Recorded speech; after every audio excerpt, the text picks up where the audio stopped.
Povedzme si na rovinu, že úzky pás a štíhly driek je vec, po ktorej túži drvivá väčšina žien a dievčat.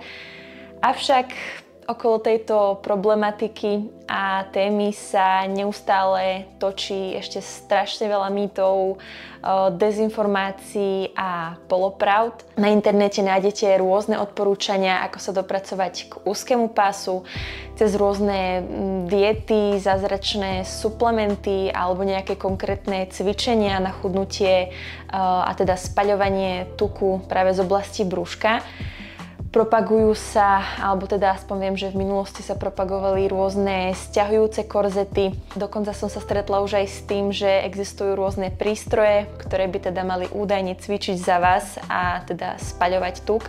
Ja viem, že to znie úžasne, strašne lákavo, avšak bohužiaľ naše telo takto nefunguje. Na to, aby ste mali nejaké výsledky, budete pravdepodobne musieť zamakať a budete proste musieť niečo preto obetovať. Tým, že si zaplatíte nejaký takýto prístroj, pravdepodobne schudne akurát vaša peňaženka, ale k tomu sa ešte dostaneme. Toto je asi jedna z takých najčastejších otázok, ktoré ja dostávam ako žena, ktorá sa pohybuje v tejto oblasti fitness, cvičenia a zdravého životného štýlu. Ako zredukovať tuk z oblasti brúška, ako mať úzky pás, ako mať tehličky, ako sa zbaviť toho povestného spodného brúška. Či na to existujú nejaké špecifické cviky. Takže som sa rozhodla, že všetky tieto informácie zhrniem takto do tohto jedného videa. A keď náhodou sa ma niekto v budúcnosti opýta nejakú takúto podobnú otázku, tak mu jednoducho iba prepošlem link na toto video, kde teda už bude mať všetko takto podrobne vysvetlené. Takže poďme rovno na to.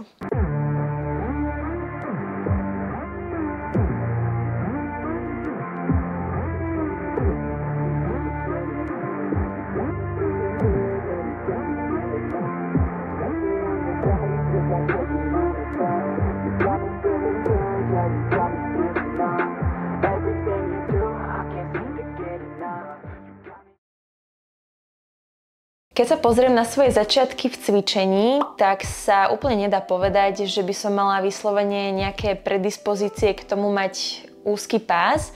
Ja vám tu potom vyhodím aj nejaké fotky, kde to vlastne budete môcť vidieť. Tým, že vlastne v tej dobe sa moje tréningy skladali viacej práve z kardia ako z nejakých silových prvkov alebo teda zo silového cvičenia, tak vlastne moja postava v podstate nemala skoro žiadne krivky.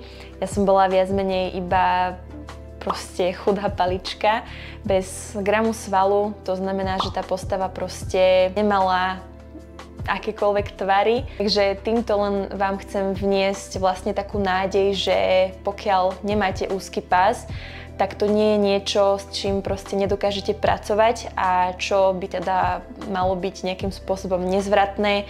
Vždycky to dokážete ovplyvniť aspoň do nejakého určitého percenta. No a v náväznosti na to sa presunieme na bod číslo 1. To, čo môže výrazne pomôcť k užšiemu pásu, je práve zväčšiť partie, ktoré sa nachádzajú nad a pod tým pásom. Takže chrbát, zadok, prípadne ešte ramená. Tým vlastne, že budete posilňovať tieto partie, trošičku sa vám môžu zväčšiť, tým pádom vlastne ten pás bude vyzerať opticky uší. Tá postava tiež vlastne získa také tie krivky, tvary a vlastne dostanete ako keby taký ten X-shape postavy, čo teda naozaj podľa mňa vyzerá veľmi dobre. Veľa dievčat má strach z toho začať cvičiť vršok, a častokrát nielen vršok, ale celkovo sa proste boja cvičiť s váhami.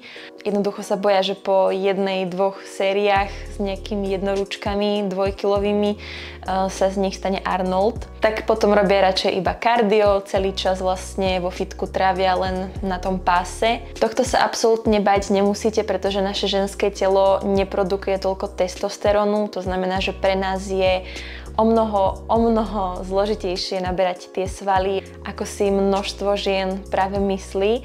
Je to naozaj zdĺhavý a zložitý proces. Ja si koľkokrát prajem, aby to naberanie svalov proste išlo rýchlejšie, ale jednoducho nefunguje to tak. Muži to majú s naberaním svalovej hmoty trošičku jednoduchšie, pretože ich telo samo produkuje testosterón. O to viacej v podstate my musíme v tom fitku zamakať, aby vôbec na nás boli viditeľné práve tie svaly. Takže to, že vy cvičíte teraz 2-krát, 3-krát za týždeň s nejakými úplne light jednoručkami, to z vás naozaj nespraví nejakého kulturistu. Takže nebojte sa cvičiť vrch tela s činkami, s poriadnymi váhami. Ten silový tréning to je práve to, čo vám skrátka zvýrazní tie vaše krivky a dodá vášmu telu práve tie tvary. No a opticky nám teda môže pomôcť zúžiť aj ten pás. Ak sa pýtate, či má zmysel kupovať si rôzne sťahovacie korzety alebo pásy na cvičenie, čo častokrát teda ja vidím vo fitness centrách, závisí veľmi od druhu toho opasku, o ktorom sa bavíme. Také tie typické vspieračské opasky, ktoré sa používajú pri ťažkých sériách, napríklad pri komplexných cvikoch, napríklad pri drepe alebo pri mŕtvom ťahu, prípadne ešte pri nejakých tlakových, ťahových cvikoch, tak tie určite svoje opodstatnenie v tom tréningu majú, avšak nie kvôli tomu, že by nejakým spôsobom dokázali práve zúžiť ten pás, ale skorej práve posilňujú ten váš core, ten stred tela. Takže tým pádom vlastne môžu podporiť váš výkon, ale váš pás to proste nezúži. Ďalej sa potom nosia rôzne také tie korzetové typy opaskov a teda pásov. Všímam si, že veľa dievčat to nosí proste aj celý tréning. Pri nejakom dlhodobom používaní to môže dokonca poškodiť vaše orgány, takže s týmto by som bola naozaj opatrnejšia. A nezistili sa doposiaľ žiadne nejaké preukázateľné výsledky, že by to reálne dokázalo proste zúžiť váš pás. Ďalšia taká perla, čo ja som minule na to narazila, jeden nemenovaný prístroj, do ktorého si teda lahnete, obalíte si brucho fóliou a teda údajne by tento prístroj mal za vás spaľovať niekoľko až dokonca 1000 kalórií, aby v podstate nemusíte ani pohnúť na to prstom. Tieto prístroje sú opäť proste iba nástroj na to, aby na vás, na vašej nevedomosti niekto zarobil. Snáď je každému, aspoň teda väčšine, kto pozerá toto video, jasné, že proste takéto prístroje za vás ten tuk nespaľujú. To, že vy sa potíte v nejakom prístroji, kde je proste horúco, to neznamená, že vy pálite tuk. Naše telo sa nezbavuje tuku prostredníctvom toho potu. To, čoho sa vaše telo pri tom nejakom cvičení, pri tom prístroji mohlo reálne zbaviť, je možno nejaká voda. Preto aj práve keď sa odvážite pred a po, tak je tam proste nejaký rozdiel, ale to nie je ten tuk, to je práve tá voda, ktorú vlastne vaše telo tým potením vylúčilo. Takže buďte prosím vás naozaj opatrní, do čoho investujete vaše peniaze, pretože viem, že tieto rôzne procedúry nestoja málo a reálne viem, že ľudia si to platia si proste za pol hodinu šialené sumy. Takže naozaj overujte si prosím, ako to funguje, naučte sa základy vášho tela, ako vlastne funguje spaľovanie tukov a nenechajte sa oklamať, prosím. Veľmi často sa stretávam aj s rôznymi videami alebo teda s konkrétnymi tréningami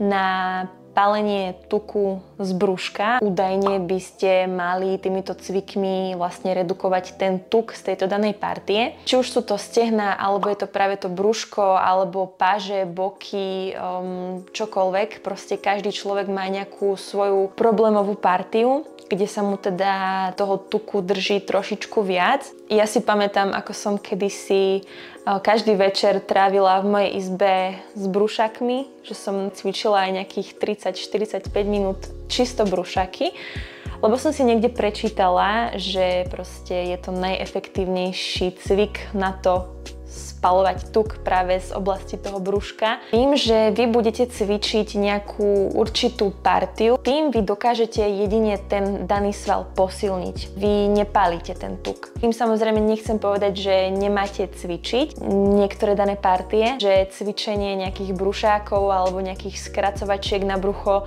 je úplne useless a že vlastne to vôbec nemáte robiť. Má to určite svoje opodstatnenie, avšak pokiaľ to robíte s tým zámerom, že chcete naozaj schudnúť z tej danej partie, s tým vám pomôže kalorický deficit. Na to, aby vám bol viditeľný ten sval, vy sa potrebujete najskôr zbaviť práve toho tuku, ktorý ho pokrýva. Metóda, ktorá funguje na úplne každého, je kalorický deficit. A to teda nie len pri týchto problémových partiách, ale všeobecne. Takže neexistuje nič také ako toto je cvik na chudnutie z brúška, toto je cvik na chudnutie zo stehien, toto sú cviky na priberanie, toto sú cviky na objem, alebo prípadne toto je potravina na chudnutie, toto je potravina na priberanie. To, čo má na starosti vaše chudnutie, je práve kalorický deficit.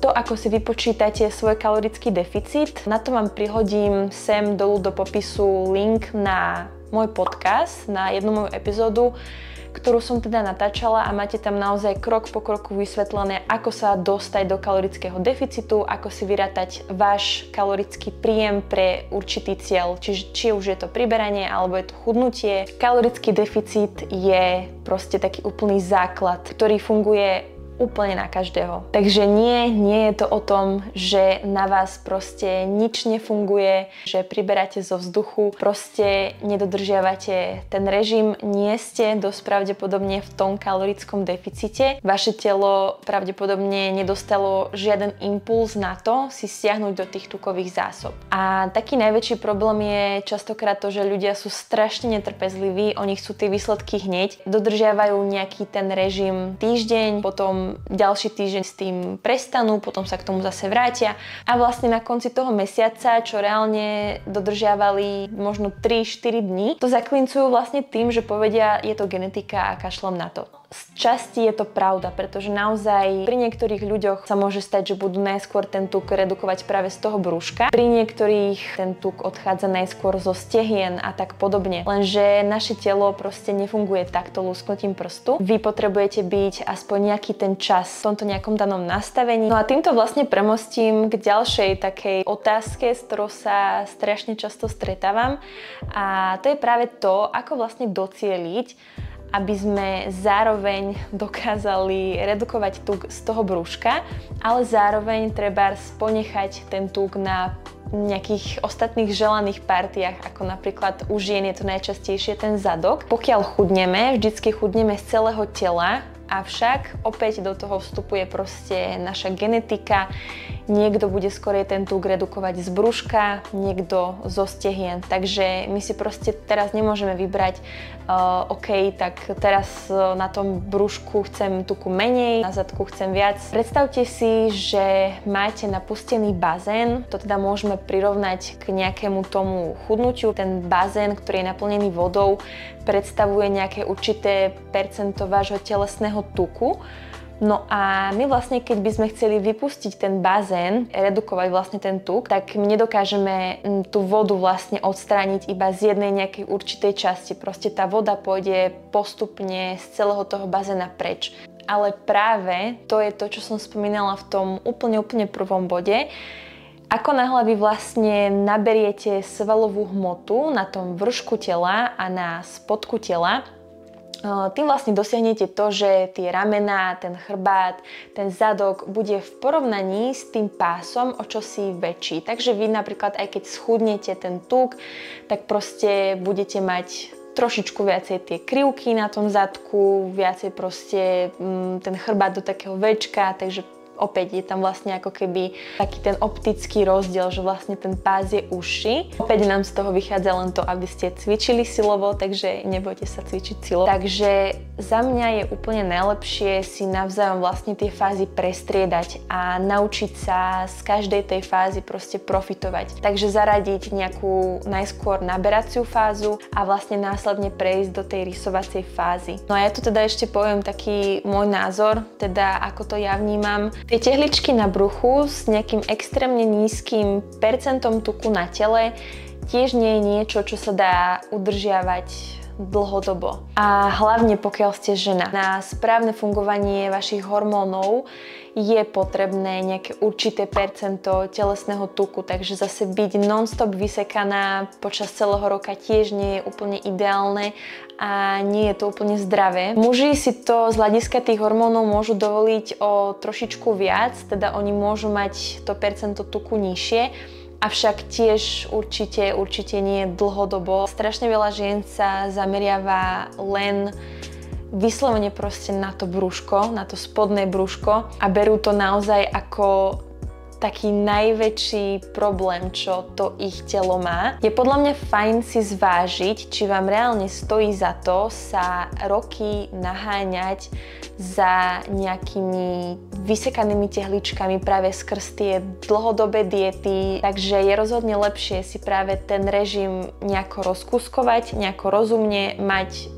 nejaký rozumný a štrukturovaný plán, zaradiť nejakú naberaciu fázu, kde naberiete tie svaly, potom následne nejakú kratšiu rysovaciu fázu, kde práve trošičku to telo okresáte a pozerať sa na tú postavu ako na taký celok, ako na komplex, nie len na tie tehličky, na to brucho, lebo to je potom práve ten dôvod, prečo tie ženy sú dlhé roky v deficite, dlhé roky si proste zakazujú rôzne potraviny len kvôli tomu, že máte trošku viac tuku na tom bruchu. Ani ja ako človek, ktorý chodí pravidelne cvičiť, dbá na stravu, nemám tie tehličky na bruchu celoročne, sú proste obdobia, kedy mi vôbec to brucho nevidno, nie je to svalstvo až také definované. Potom sú proste obdobia, ako je napríklad tá súťažná príprava, kedy mám toho tuku proste menej, takže tie svaly vylezú vonku, ale potom proste je off-season, tam brúško až tak nevidno, pretože je proste pod tým tukom. Zase naopak v tej diete som nemala skoro žiaden zadok, že proste to si strašne veľa ľudí myslí, že je to jednoduché, ale je to skutočne o tej dlhodobej systematickej práci, o tom, že vy vlastne doslova budujete to telo, lepíte tam tie svaly,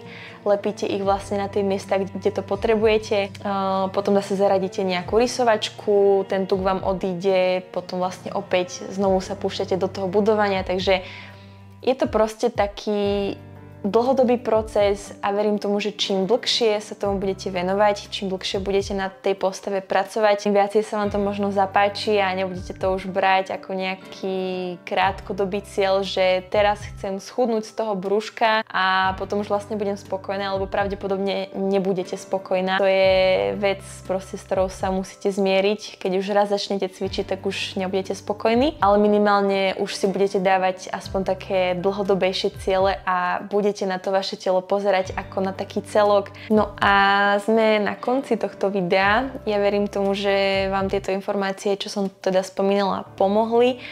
Ak áno, tak mi rozhodne dajte nejakú vašu spätnú väzbu, prípadne ho kľudne môžete zašerovať. Takže sa majte krásne a čaute.